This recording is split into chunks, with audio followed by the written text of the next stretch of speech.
അമിതമായിട്ടുള്ള ദാഹം, അമിതമായിട്ടുള്ള വിശപ്പ്, അമിതമായിട്ടുള്ള മൂത്രമൊഴിക്കൽ, പ്രത്യേകിച്ച് രാത്രി സമയത്ത്.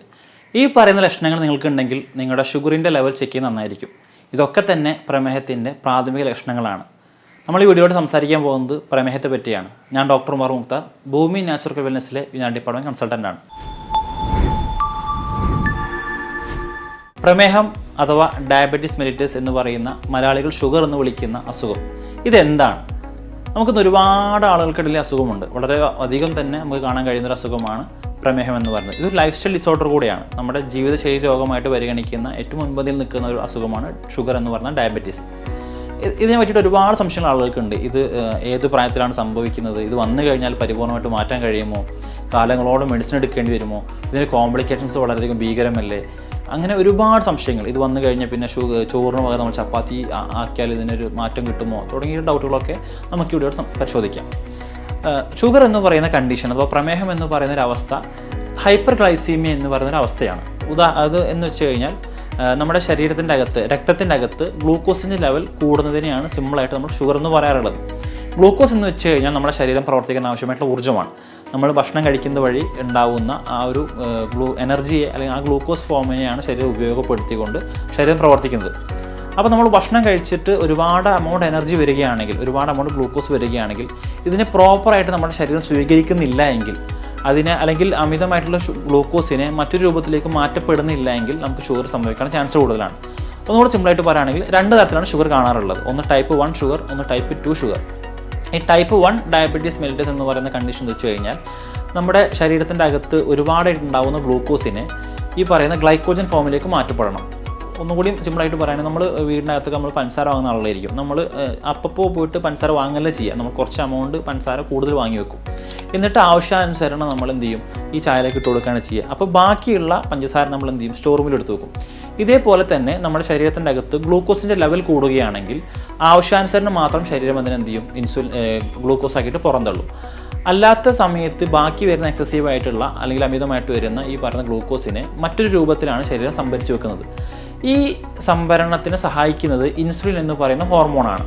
അപ്പോൾ ഇൻസുലിൻ എന്ന് പറയുന്ന ഹോർമോൺ പ്രോപ്പറായിട്ട് ശരീരത്തിൻ്റെ അകത്ത് ഇല്ല എങ്കിൽ ശരീരത്തിൻ്റെ അകത്ത് ഈ പറയുന്ന ഷുഗറിൻ്റെ വാല്യൂ കൂടാൻ ചാൻസ് ഉണ്ട്. അപ്പോൾ അങ്ങനെ കൂടുമ്പോൾ ഇതിനെ തിരിച്ച് കൺവേർട്ടാക്കി മാറ്റാനുള്ള ഇൻസുലിൻ എമൗണ്ട് അവിടെ കുറവായിരിക്കും. അപ്പോൾ ഇത്തരം കേസുകളിലാണ് നമ്മൾ ഇൻസുലിൻ കുത്തിവെക്കുന്ന തരത്തിലുള്ള ഇതിലേക്ക് മാറാറുള്ളത്. അപ്പോൾ നമ്മൾ നോക്കിയാൽ മനസ്സിലാവും ഇൻസുലിൻ വെക്കുന്ന ഷുഗർ പേഷ്യൻസ് വളരെയധികം കുറവായിരിക്കും. എന്നാൽ ഡയബറ്റീസ് പേഷ്യൻസിൽ കൂടുതലായിട്ട് കാണുന്നത് മെഡിസിൻ എടുക്കുന്ന ആളുകളായിരിക്കും. അതിന് കാരണം ടൈപ്പ് 1 കമ്പാരിറ്റീവ്ലി കുറവാണ് എന്നുള്ളതാണ്. ഇപ്പോൾ ടൈപ്പ് 1 ഷുഗർ എന്ന് പറയുന്നത് ഇൻസുലിൻ ഡിപ്പെൻഡൻറ്റ് ഷുഗറാണ്. അപ്പോൾ ഇത്തരം ആളുകളിൽ ഇൻസുലിൻ എന്ന് പറയുന്ന ഹോർമോണിൻ്റെ അഭാവം കൊണ്ടായിരിക്കും ഷുഗർ സംഭവിക്കുന്നത്. അപ്പോൾ ഷുഗർ ഈ പറയുന്ന ഇൻസുലിൻ കുത്തിവെക്കുന്നതോടുകൂടി ആ പ്രശ്നം പരിഹരിക്കപ്പെട്ടു.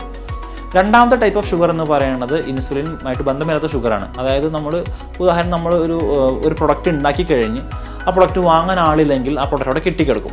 ഇതേപോലെ തന്നെ നമ്മുടെ ശരീരത്തിൻ്റെ അകത്ത് ഗ്ലൂക്കോസ് ഉണ്ടാക്കി കഴിഞ്ഞാൽ ആ ഗ്ലൂക്കോസിനെ സ്വീകരിക്കാൻ അവിടുത്തെ കോശങ്ങൾ തയ്യാറല്ല എങ്കിൽ അത്തരം കണ്ടീഷൻസ് സംഭവിക്കുന്ന ഷുഗറാണ് ടൈപ്പ് 2 എന്ന് പറയുന്ന ഡയബറ്റീസ് മെലിറ്റസ്. ഇതാണ് വളരെയധികം കോമൺ ആയിട്ടുള്ള സംഗതി. ഇത് അവിടെ സ്വീകരിക്കുന്ന കോശങ്ങൾ അഥവാ റിസപ്റ്റർ സെൽസിന് വരുന്ന എന്തെങ്കിലും ഡാമേജ് കൊണ്ടൊക്കെയാണ് ഇത് സംഭവിക്കാറുള്ളത്. മൂന്നാമതായിട്ട് പൊതുവെ കണ്ടുവരുന്ന ഷുഗറാണ് ഗസ്റ്റേഷണൽ ഡയബറ്റീസ്. ഇത് സ്ത്രീകളിൽ ഗർഭകാലത്ത് മാത്രം കണ്ടുവരുന്ന ഒരു ഡയബറ്റിക് ഷുഗറാണ്. ഇത് ആ ഒരു പ്രസവം കഴിയുന്നതോടുകൂടി തന്നെ സ്വാഭാവികമായിട്ടും തന്നെ മാറുന്ന ഒരു കണ്ടീഷൻ കാണാറുണ്ട്. അപ്പോൾ ഏറ്റവും കൂടുതൽ കാണുന്ന ഷുഗർ എന്ന് പറയുന്നത് ടൈപ്പ് 2 ഡയബറ്റീസ് ആണ്. ടൈപ്പ് 1 ഇൻസുലിൻ കുത്തിവെക്കുന്ന ഷുഗറാണ്. അത് വളരെ കുറവാണ്. ഈ ഗസ്റ്റേഷണൽ ഡയബറ്റീസ് സംസാരിച്ചു കഴിഞ്ഞു. ഇതല്ലാതെ ഒരു തരത്തിലും ഷുഗർ ശരീരത്തിനകത്ത് കൂടാറുണ്ട്. പ്രത്യേകിച്ച് നമ്മുടെ ഷുഗർ ഉണ്ടാക്കുന്ന അല്ലെങ്കിൽ ഇൻസുലിനൊക്കെ ഉണ്ടാക്കുന്ന ആ ഒരു ഗ്രന്ഥിയാണ് പാങ്ക്രിയാസ് എന്ന് പറയുന്ന ആഗ്നേയ ഗ്രന്ഥി. അപ്പോൾ ഈ പാങ്ക്രിയാസിൻ്റെ അകത്ത് വരുന്ന എന്തെങ്കിലും ഡാമേജ് കൊണ്ട്, ഇപ്പോൾ ഉദാഹരണത്തിന് പാങ്ക്രിയാസിന് സംഭവിക്കുന്ന ക്യാൻസർ ആവാം, അല്ലെങ്കിൽ പാങ്ക്രിയാസിന് സംഭവിക്കുന്ന നീർവീഴ്ചയാവാം. അപ്പോൾ ഇത്തരം സാഹചര്യങ്ങളിലും ഈ പറയുന്ന പോലെ ക്രമാതീതമായിട്ട് നമ്മുടെ ഷുഗർ ലെവൽ കൂടുന്നതായിട്ട് കാണാൻ കഴിയും. എന്തൊക്കെയാണ് ഷുഗർ വന്നാൽ നമ്മുടെ ശരീരം കാണിക്കുന്ന ലക്ഷണം നമുക്ക് നോക്കാം. ഏറ്റവും പ്രധാനമായിട്ട് നമ്മൾ ആദ്യം ഇൻട്രോയിൽ പറഞ്ഞ പോലത്തെ 3 ലക്ഷണങ്ങളാണ്. അഥവാ പോളിയൂറിയ എന്ന് പറയുന്ന അമിതമായിട്ടുള്ള മൂത്രമൊഴിക്കൽ. ഇത് പ്രത്യേകിച്ച് രാത്രി സമയത്താണ് കാണാറുള്ളത്. പിന്നെ അതുപോലെ തന്നെ കാണുന്ന മറ്റു ലക്ഷണമാണ് പോളിഫേജിയ എന്ന് പറയുന്ന അമിതമായിട്ടുള്ള വിശപ്പ്, പോളിഡിപ്സിയ എന്ന് പറയുന്ന അമിതമായിട്ടുള്ള ദാഹം. അപ്പോൾ ഈ 3 പ്രാഥമിക ലക്ഷണങ്ങളുള്ള ഒരാളാണെങ്കിൽ അയാൾ നിർബന്ധമായിട്ട് ചെയ്യേണ്ടതാണ് പറയുന്ന ബ്ലഡ് ഷുഗർ ടെസ്റ്റ്. ഇതേപോലെ തന്നെ ചില ആളുകൾക്ക് ഷുഗർ ഉണ്ട് എന്ന് മനസ്സിലാക്കുമ്പോൾ ഒരുപാട് സമയം എടുക്കാറുണ്ട്. അവർ ചിലപ്പോൾ മറ്റെന്തെങ്കിലും ബ്ലഡ് ചെക്കപ്പ് ചെയ്യുമ്പോഴായിരിക്കും അവരുടെ ഷുഗറിൻ്റെ വാല്യൂ അമിതമായിട്ട് കൂടുന്നതായിട്ട് കാണാൻ പറ്റുന്നത്. അപ്പോൾ അപ്പോൾ നമുക്ക് ഇങ്ങനെ ഒരു ഡൗട്ട് ഉണ്ടെങ്കിൽ നമുക്ക് ചെയ്യാൻ പറ്റുന്ന ഏറ്റവും ബെസ്റ്റ് ടെസ്റ്റാണ് FBS എന്ന് പറയുന്ന ഫാസ്റ്റിംഗ് ബ്ലഡ് ഷുഗർ ടെസ്റ്റ്. ഇത് നമ്മൾ വെറും വയറ്റിലാണ് ചെയ്യേണ്ടത്. അപ്പോൾ നമുക്ക് വെറും വയറ്റിൽ ഈ പറയുന്ന ഷുഗർ ചെക്ക് ചെയ്യുമ്പോൾ ഒരു 140+ റേഞ്ചിന് മേലേക്കൊക്കെ വാല്യൂ കാണിക്കുന്നുണ്ടെങ്കിൽ അവർക്ക് ഒരു പക്ഷേ അത് ഷുഗറാണെന്ന് മനസ്സിലാക്കാൻ സാധിക്കും. ചില ആളുകൾക്ക് ഇത് അക്യൂട്ടായിട്ട് തുടങ്ങിയതായിരിക്കും, അഥവാ വളരെ ചെറിയ സമയത്ത് അടുത്ത കാലത്ത് തുടങ്ങിയിട്ടുള്ള ഷുഗർ ആയിരിക്കും. അപ്പോൾ നമുക്കിത് എത്ര മുന്നേ തന്നെ ഉണ്ട് എന്ന് മനസ്സിലാക്കാൻ വേണ്ടിയിട്ട് നമ്മൾ 3 മാസത്തെ ഒരു ആവറേജ് ഷുഗർ കണക്കാക്കാറുണ്ട്. HbA1c എന്ന് പറയുന്ന ടെസ്റ്റ് നമ്മൾ എടുക്കുന്ന വഴി നമുക്ക് ഏതാണ്ട് ഒരു 3 മാസത്തെ ഷുഗറിൻ്റെ ടെസ്റ്റ് നമുക്ക് മനസ്സിലാക്കാൻ സാധിക്കും. അപ്പോൾ അതിൻ്റെ അകത്ത് വാല്യൂ കൂടുതലാണെങ്കിൽ നമുക്ക് കുറച്ച് കാലങ്ങളായിട്ട് ഷുഗർ ഉണ്ടെന്ന് നമുക്ക് അനുമാനിക്കാൻ കഴിയും. ഇനി നേരത്തെ പറഞ്ഞ പോലെ അമിതമായിട്ടുള്ള വിശപ്പ്, അമിതമായിട്ടുള്ള ദാഹം, അമിതമായിട്ടുള്ള മൂത്രം പോക്ക്, ഇതല്ലാതെ നമുക്ക് എന്തൊക്കെ ലക്ഷണങ്ങൾ ശരീരം കാണിക്കും നമുക്ക് നോക്കാം. ചില ആളുകളിൽ ഷുഗർ എന്ന് പറയുന്നത് ഈ പറയുന്ന ലക്ഷണങ്ങൾ തന്നെ ഉണ്ടാവണമെന്ന് നിർബന്ധമില്ല. അവർ ചിലപ്പോൾ അമിതമായിട്ട് വെയിറ്റ് കുറയുന്നുണ്ടായിരിക്കും, നല്ല രീതിയിൽ അവർ ഭാരം കുറഞ്ഞ് വരുന്നതായിട്ട് കാണാൻ കഴിയും. ചില ആളുകൾക്ക് ആവട്ടെ അവർക്ക് കാഴ്ചമങ്ങലായിരിക്കും, അവരുടെ ഒരു വിഷൻ ബ്ലറാവുകയോ അല്ലെങ്കിൽ അതിനൊരു ചെറിയൊരു മങ്ങലൊക്കെ സംഭവിക്കുന്ന പോലത്തൊരു പ്രശ്നം സംഭവിക്കാറുണ്ട്. ഇതിനെ നമ്മൾ ഡയബറ്റിക് റെറ്റിനോപ്പതി എന്നാണ് പറയാറുള്ളത്. ചില ആളുകൾക്ക് അവർക്ക് നാഡീക്ഷീണം അവർക്ക് സംഭവിക്കുന്നുണ്ടാവുക, അമിതമായിട്ടുള്ളൊരു ക്ഷീണം, വെറുതെ ഇരിക്കുന്ന സമയത്ത് അവർക്ക് ഒരു വർക്കൊന്നും ചെയ്യാൻ പറ്റാത്തൊരു സാഹചര്യമൊക്കെ സംഭവിക്കാറുണ്ട്. ഇതിനെ നമ്മൾ പൊതുവേ ഡയബറ്റിക് ന്യൂറോപ്പതി എന്നാണ് പറയാറുള്ളത്. ഇതും ഒരു ഷുഗറിൻ്റെ ഒരു കോംപ്ലിക്കേഷനാണ്. ചില പുരുഷന്മാർ ഉദാഹരണക്കുറവ് സംഭവിക്കാറുണ്ട്. അത് ഞാൻ നേരത്തെ പറഞ്ഞ പോലെ ഈ നാഡിയുമായിട്ട് ബന്ധപ്പെട്ട് കിടക്കുന്നതാണ്. അവർക്ക് ഡയബറ്റിക് റെറ്റിനോപ്പതി എന്ന് പറയുന്ന കണ്ടീഷൻ ഉണ്ടെങ്കിൽ അവർക്ക് അവരുടെ ഉദാഹരണത്തെ സഹായിക്കുന്ന നാഡികൾക്ക് ബലം കുറയുകയും ഇതേപോലെ അതിൻ്റെ ഒരു സൈഡ് എഫക്റ്റ് ആയിട്ട് ഈ പറയുന്ന ഉദാഹരണക്കുറവും കാണാറുണ്ട്.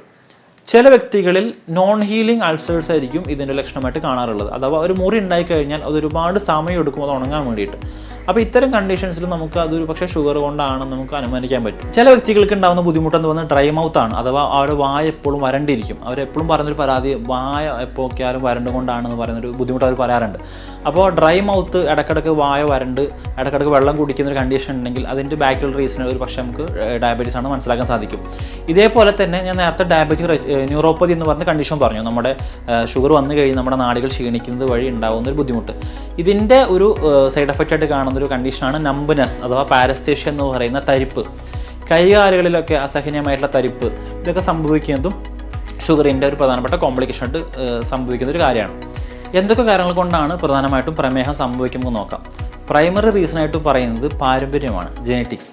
നമ്മുടെ വീട്ടിലാർക്കെങ്കിലും, ഇപ്പോൾ അച്ഛൻ, അമ്മ അല്ലെങ്കിൽ ഗ്രാൻഡ് പാരൻസിന് ആർക്കെങ്കിലുമൊക്കെ ഈ പറയുന്ന പോലെ പ്രമേഹം ഉണ്ടെങ്കിൽ അത് മക്കളിലേക്ക് കൈമാറ്റം ചെയ്യപ്പെടാൻ ചാൻസ് കൂടുതലാണ്. അപ്പോൾ നമുക്ക് വീട്ടിലാർക്കെങ്കിലും ഷുഗർ പേഷ്യൻസ് ഉണ്ടെങ്കിൽ അവരുടെ മക്കളും അതുപോലെയുള്ള തലമുറകളും ഡയബറ്റിക് ആവാനുള്ള ചാൻസ് വളരെയധികം കൂടുതലാണ്. പ്രമേഹം വരാനുള്ള മറ്റൊരു റീസണായിട്ട് പറയുന്നത് ആൽക്കഹോളിസമാണ്. നമ്മൾ അമിതമായിട്ട് മദ്യപിക്കുന്ന ആളാണെങ്കിൽ മദ്യപാനത്തിൻ്റെ ഒരു ദൂഷ്യഫലമായിട്ട് ഈ പറയുന്ന പ്രമേഹം കാണാൻ സാധിക്കും. പ്രമേഹം എന്ന് പറയുന്നത് ഒരു ലൈഫ് സ്റ്റൈൽ ഡിസോർഡറാണ്, അഥവാ ജീവിതശൈലി രോഗമാണ്. നമ്മൾ നേരത്തെ പറഞ്ഞു കഴിഞ്ഞു. നമ്മുടെ ഭക്ഷണ രീതികൾ കാരണം അല്ലെങ്കിൽ നമ്മൾ ലൈഫ് സ്റ്റൈൽ വന്നിട്ടുള്ള ചേഞ്ചസ് കാരണം സംഭവിക്കുന്ന ഒരു കണ്ടീഷൻ കൂടിയാണ് ഷുഗർ. അപ്പോൾ നമ്മൾ കഴിക്കുന്ന ഭക്ഷണത്തിനകത്ത് വളരെയധികം പ്രാധാന്യം വഹിക്കുന്നുണ്ട് അത് ഷുഗറായിട്ട് മാറാനുള്ളത്. ഉദാഹരണത്തിന് പൊതുവെ മലയാളികൾ എന്ന് പറയുന്നത് 3 നേരം അരിഭക്ഷണം കഴിക്കുന്ന ആളുകളാണ്. ഇപ്പോൾ ക്ലിനിക്കിലേക്ക് വരുന്ന പേഷ്യൻസ് ഒക്കെ പറയാറുണ്ട് ഞാൻ ആകെ ഒരു നേരം മാത്രമാണ് ചോറ് കഴിക്കാറുള്ളൂ എന്ന്. പക്ഷെ നമ്മൾ ചോദിക്കുമ്പോൾ രാവിലെ എന്താണ് കഴിച്ചത്, അപ്പോൾ അവർ പറയും ഇഡ്ഡലി, ദോശ, പുട്ട് പോലത്തെ ഭക്ഷണങ്ങളാണ്. ഇതെല്ലാം തന്നെ അരികൊണ്ടുണ്ടാക്കുന്ന വൈറ്റ് റൈസ് കൊണ്ടുണ്ടാക്കുന്ന ഫുഡുകളാണ്. അപ്പോൾ ചിലപ്പോൾ അവർ രാത്രി കഴിക്കുന്നത് ചോറായിരിക്കും. അപ്പോൾ ഇത്തരം കാർബോഹൈഡ്രേറ്റ് റിച്ച് ആയിട്ടുള്ള ഫുഡുകൾ കഴിക്കുന്നത് ഈ പറയുന്ന ഷുഗറിൻ്റെ വാല്യൂ കൂട്ടാനാണ് ഉപകരിക്കാറുള്ളൂ. നമ്മൾ അപ്പോൾ 3 നേരം അരിഭക്ഷണം കഴിക്കുന്ന ആളുകൾക്ക് ഷുഗർ എന്ന് പറയുന്ന അസുഖം വരാനുള്ള ചാൻസ് വളരെയധികം കൂടുതലാണ്. ഇതേപോലെ നേരത്തെ പറഞ്ഞ പോലെ പാങ്ക്രിയാസിൻ്റെ അകത്ത് വരുന്ന വല്ല ഇൻഫ്ലമേഷൻസ് കൊണ്ട്, നീരുവീഴ്ച കൊണ്ടോ അല്ലെങ്കിൽ പാങ്ക്രിയാസിന് വരുന്ന എന്തെങ്കിലും ക്യാൻസർ ഗ്രോത്ത് പോലത്തെ കണ്ടീഷൻസ് കൊണ്ടൊക്കെ ഇതേപോലെയുള്ള ഷുഗറിൻ്റെ വാല്യൂ കൂടുതലായിട്ട് കാണാറുണ്ട്. ചില ആളുകൾക്ക് അമിതമായിട്ടുള്ള പൊണ്ണത്തടി, ഒബിസിറ്റി കാരണമായിരിക്കും ഈ പറയുന്ന ഡയബറ്റീസ് കാണാനുള്ള ഒരു ചാൻസ് എന്ന് പറയുന്നത്. അപ്പോൾ നമ്മൾ പ്രധാനമായിട്ട് ഷുഗർ വരാനുള്ള കാരണങ്ങൾ പറഞ്ഞു കഴിഞ്ഞു. ഈ പറയുന്ന പാങ്ക്രിയാസ് വരുന്ന പ്രശ്നങ്ങൾ കൊണ്ടോ അല്ലെങ്കിൽ നമ്മൾ പാരമ്പര്യം കൊണ്ടൊക്കെയാണ് ഷുഗർ കാണാറുള്ളത്. അല്ലെങ്കിൽ ഓട്ടോ ഇമ്മ്യൂൺ കണ്ടീഷൻ എടുത്ത് കാണാറുണ്ട്. ഓട്ടോ ഇമ്മ്യൂൺ കണ്ടീഷൻ വെച്ച് കഴിഞ്ഞാൽ നമ്മുടെ ശരീരം നമുക്കെതിരെ തന്നെ തിരിയുന്ന ഒരു അവസ്ഥയാണ്. ഇത് ടൈപ്പ് 1 ഡയബറ്റീസിലാണ് കൂടുതലായിട്ട് കാണാറുള്ളത്. കാരണം നമ്മുടെ ഇൻസുലിൻ്റെ കുറവ് കൊണ്ടാണ് ടൈപ്പ് 1 ഷുഗർ സംഭവിക്കുന്നത് പറഞ്ഞു കഴിഞ്ഞു. അപ്പോൾ ഈ ഇൻസുലിൻ എന്ന് പറയുന്ന ഹോർമോൺ കുറയാനായിട്ട് ഈ പറയുന്ന ഓട്ടോ ഇമ്മ്യൂൺ കണ്ടീഷൻ കാരണമാവാറുണ്ട്. ടൈപ്പ് 1 ഷുഗർ എന്ന് പറയുന്നത് ഏത് പ്രായക്കാർക്കും കാണുന്ന ഒരു കണ്ടീഷനാണ്. പൊതുവെ അത് കുട്ടികളും കൂടുതൽ കണ്ടുവരാറുണ്ട്. എന്നാൽ ടൈപ്പ് 2 ഡയബറ്റീസ് എന്ന് പറയുന്നത് കൂടുതലായിട്ട് മുതിർന്ന ആളുകളാണ് കാണാറുള്ളത്. ഇതിന് പ്രധാനപ്പെട്ട വ്യത്യാസം എന്ന് പറയുന്നത് ഈ പറഞ്ഞ പോലെ തന്നെ ഒന്ന് ഇൻസുലിനുമായിട്ട് ബന്ധപ്പെട്ട് കിടക്കുന്നതാണ്, മറ്റൊന്ന് റിസപ്റ്റർ സെല്ലുമായിട്ട് ബന്ധപ്പെട്ട് കിടക്കുന്നതാണ്. പോഷകങ്ങൾ സ്വീകരിക്കാത്ത കാരണമാണ് പ്രധാനമായിട്ടും രണ്ടാമത്തെ തരത്തിലുള്ള ഷുഗർ കാണാറുള്ളത്. ഇനി എന്തൊക്കെ ചെയ്താലാണ് നമുക്ക് ഷുഗറിനെ കൺട്രോളിലാക്കാൻ പറ്റുക എന്ന് നമുക്ക് നോക്കാം. ഷുഗർ എന്ന് പറയുന്നത് ലൈഫ് സ്റ്റൈൽ ഡിസോർഡറാണ് നേരത്തെ പറഞ്ഞു കഴിഞ്ഞു. അപ്പോൾ നമ്മൾ കഴിക്കുന്ന ഭക്ഷണത്തിൻ്റെ അകത്ത് പ്രധാനമായിട്ടും ഡയറ്റ് കൊണ്ടുവരേണ്ടത് വളരെയധികം ഇമ്പോർട്ടൻ്റ് ആണ്. കാർബോഹൈഡ്രേറ്റ് ആണ് ഷുഗർ കൂട്ടാനുള്ള പ്രധാനപ്പെട്ട ഒരു കാരണം. നമ്മൾ കഴിക്കുന്ന അരി ഭക്ഷണത്തിനകത്തുള്ളത് കൂടുതലായിട്ട് സ്റ്റാർച്ചാണ്. അല്ലെങ്കിൽ നമ്മൾ കഴിക്കുന്ന ഉരുളൻകിഴങ്ങൊക്കെ കൂടുതലായിട്ട് സ്റ്റാർച്ചാണ്. അപ്പോൾ ഈ സ്റ്റാർച്ച് എന്ന് പറയുന്നത് ഗ്ലൂക്കോസിൻ്റെ മറ്റൊരു ഫോമാണ്. അപ്പോൾ ഒരുപാട് കാർബോഹൈഡ്രേറ്റ് കഴിക്കുകയാണെങ്കിൽ ഈ പറയുന്ന പോലെ നമ്മുടെ അകത്ത് ഷുഗറിൻ്റെ വാല്യൂ കൂടാനുള്ള ചാൻസ് കൂടുതലാണ്. പ്രധാനമായിട്ടും നമ്മൾ ഒഴിവാക്കേണ്ടത് കാർബോഹൈഡ്രേറ്റ് എന്ന് പറഞ്ഞു കഴിഞ്ഞു. അപ്പോൾ ഇതിന് പകരം ഹൈ ഫൈബർ കണ്ടൻ്റായിട്ടുള്ള ഫുഡുകൾ കൊണ്ടുവരാം. ഉദാഹരണത്തിന് മില്ലറ്റ്സ്, നമ്മൾ ചെറുധാന്യങ്ങളെന്ന് പറയപ്പെടുന്ന റാഗി, മണിച്ചോളം, ചാമ അല്ലെങ്കിൽ തീന തുടങ്ങിയിട്ടുള്ള മില്ലറ്റ്സ് എന്ന് പറയുന്ന ഒരു കൂട്ടം ചെറുധാന്യങ്ങൾ. അപ്പോൾ ഈ പറയുന്ന മില്ലറ്റ്സിൻ്റെ അകത്ത് കമ്പാരിറ്റീവ്ലി അരി ഭക്ഷണത്തേക്കാൾ കൂടുതൽ ന്യൂട്രീഷൻസ് കാണാൻ കഴിയും. ഇപ്പോൾ ഉദാഹരണത്തിന് അരി ഭക്ഷണത്തിൻ്റെ അകത്ത് കൂടുതലുള്ളത് കാർബോഹൈഡ്രേറ്റ് ആണെങ്കിൽ മില്ലറ്റ്സിൻ്റെ അകത്ത് ചെറുധാന്യങ്ങളുടെ അകത്ത് ഫോസ്ഫറസ്, പൊട്ടാസ്യം, സിങ്ക്, അതുപോലത്തെ ഹൈ ഫൈബർ അല്ലെങ്കിൽ ഇരുമ്പിൻ്റെ അയൺ കണ്ടൻ്റൊക്കെ ഇതൊക്കെ വളരെയധികം കൂടുതലാണ്. അപ്പോൾ നമ്മൾ ഇപ്പോൾ അരി കൊണ്ട് 2 ദോശ കഴിക്കുന്നതിനേക്കാൾ എത്രയോ മടങ്ങ് ബെനിഫിറ്റാണ് നമ്മൾ ഈ പറയുന്ന മില്ലറ്റ്സ് കൊണ്ട് ദോശ ഉണ്ടാക്കി കഴിക്കുന്നത്. നമുക്ക് ഈ പറയുന്ന രാഗി, അതുപോലെയുള്ള കമ്പം, അതുപോലെ മണിച്ചോളം തുടങ്ങിയിട്ടുള്ള ബാജറ, ജോവർ എന്നൊക്കെ നമ്മൾ ഇംഗ്ലീഷിൽ പറയും. ഈ പറയുന്ന മില്ലറ്റ്സ് കൊണ്ട് നമുക്ക് എന്ത് ചെയ്യാം, നമ്മുടെ ബ്രേക്ക്ഫാസ്റ്റ് നമുക്ക് റീപ്ലേസ് ചെയ്യാൻ പറ്റും. അപ്പോൾ നമ്മൾ പിന്നെ അതുപോലെ നമ്മൾ പൊതുവേ നമ്മൾ ഉച്ചയ്ക്ക് ഒരു നേരം നിർബന്ധമായിട്ടും അരി ഭക്ഷണം കഴിക്കുന്ന ആളുകളാണ് മലയാളികൾ. അപ്പോൾ നമുക്ക് ഈ പറയുന്ന ചോറിൻ്റെ അമൗണ്ട് കുറക്കാൻ സാധിച്ചു കഴിഞ്ഞാൽ നമുക്ക് അതുവഴി നമുക്ക് ഷുഗറിൻ്റെ അമൗണ്ട് വളരെയധികം കൺട്രോൾ നിർത്താൻ പറ്റും. അപ്പോൾ നമ്മളതിന് ഏറ്റവും പ്രധാനം ശ്രദ്ധിക്കേണ്ട സംഗതി എന്ന് പറഞ്ഞാൽ, നമ്മൾ ചോറ് എടുത്തു കഴിഞ്ഞാൽ അപ്പോൾ നമ്മളൊരു പ്ലേറ്റിൻ്റെ അകത്ത് പകുതി വെജിറ്റബിൾസ് കൊണ്ടുവരിക. നമ്മൾ പച്ചക്ക് കഴിക്കുന്ന അല്ലെങ്കിൽ വേവിച്ച് കഴിക്കുന്ന ബ്രക്കോളി, അതുപോലെയുള്ള ലെറ്റ്യൂസ് പോലത്തെ അല്ലെങ്കിൽ നമ്മൾ സാലഡ്, നമ്മൾ പകുതി സ്പിനാച്ച്, ചീര തുടങ്ങിയിട്ടുള്ള നമുക്ക് കഴിക്കാൻ പറ്റുന്ന പച്ചക്കറികൾ കഴിക്കുന്ന പ്ലേറ്റിൻ്റെ പകുതി പച്ചക്കറി ആക്കുക.